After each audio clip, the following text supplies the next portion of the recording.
श्री स्वामी समर्थ. ज्योतिषशास्त्रात सांगितलेले उपाय केल्याने आपल्या घरात असलेलं दारिद्र्य दूर होतं, असं अनेक अनुभवही लोकांना आलेले आहेत. तुम्हीही संकटाच्या फेऱ्यामध्ये अडकला असाल तर काही उपाय केल्याने तुमच्या आयुष्यामध्ये सुखाचे दिवस येऊ शकतात.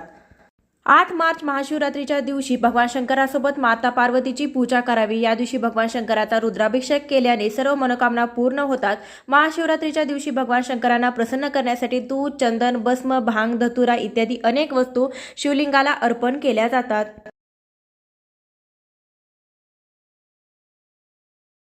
महाशिवरात्रीच्या दिवशी शिवपिंडीवर अभिषेक केलेलं पाणी हे ओम नमः शिवाय या पवित्र मंत्राचा जप करत संपूर्ण घरामध्ये शिंपडावं. असं केल्याने घरातील नकारात्मक ऊर्जा नष्ट होते आणि घरामध्ये समृद्धी येते. घरामध्ये परस्पर कलह, रोग किंवा इतर समस्या असतील तर त्या दूर करण्यासाठी घराच्या ईशान्य दिशेला रुद्राभिषेक दिवा लावल्याने आपल्या आयुष्यातील अनेक अडचणी दूर होतात.